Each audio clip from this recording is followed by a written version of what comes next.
Hey friends, today let's talk about the third Harry Potter movie, Harry Potter and the Prisoner of Azkaban. Out of all the films in the series, this one stands apart for its maturity, tone, and artistic vision. It feels less like a children's fantasy and more like a layered story that deals with themes we usually find in serious dramas. Let's break down why this movie is so special and why it continues to be a fan favorite, even for people who may not usually enjoy fantasy films. First, let's talk about the themes. Unlike the first two movies, which leaned more towards adventure and wonder, the third one takes us into darker and more mature territory. We see domestic abuse right from the beginning in Harry's interactions with his Aunt Marge. Her cruel insults and the way she talks about Harry's parents touch on the trauma he carries from his childhood. The scene may have some humor with Harry losing control of his magic, but beneath that, it's about how abuse lingers in a child's life. Then there's the idea of vindication after years of unjust punishment.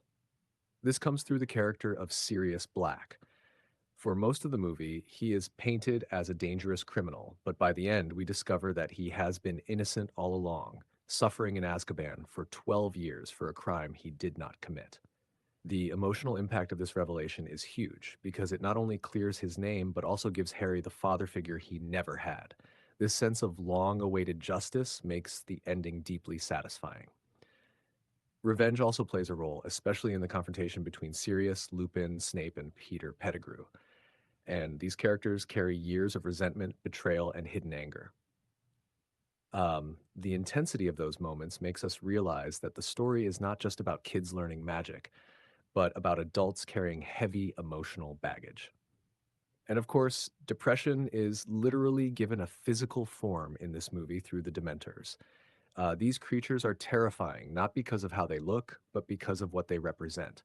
Every time they appear, the screen goes cold, the colors drain out, and Harry hears the last screams of his mother before she was killed. It's such a powerful way of showing how trauma and sadness can overwhelm a person.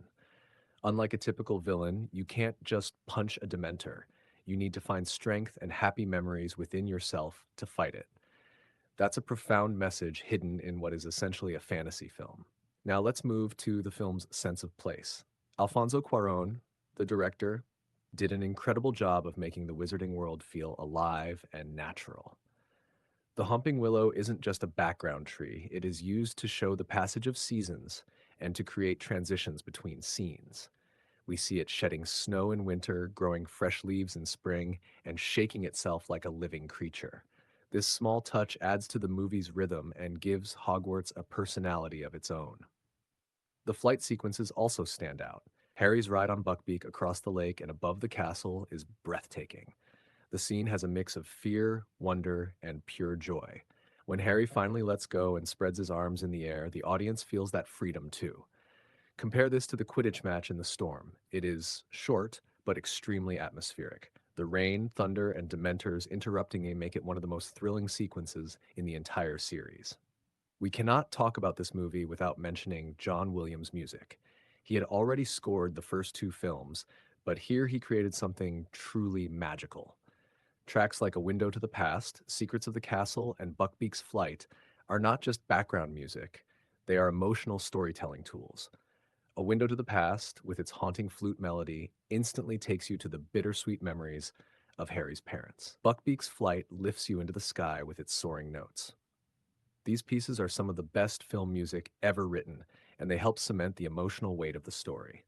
The lighting and cinematography also deserve praise. The movie is full of moody, atmospheric shots. Shadows, mist, and candlelight create a sense of mystery and danger. This was a big shift from the brightly lit sets of the first two films. It gives the story a more grown up look and makes the magical world feel both enchanting and threatening at the same time. Alfonso Cuarón, who also directed Children of Men, brought his unique style to the film. He has a way of blending visual effects with live action so smoothly that it feels natural. Unlike the chaotic, overdone CGI of some later Harry Potter films, the magic in Prisoner of Azkaban feels grounded. Spells look like extensions of the world rather than loud explosions of light and sound. Dialogue is another area where this movie shines. Conversations with characters like Professor Lupin and Sirius Black feel almost poetic. The lines are not overly explained or filled with exposition.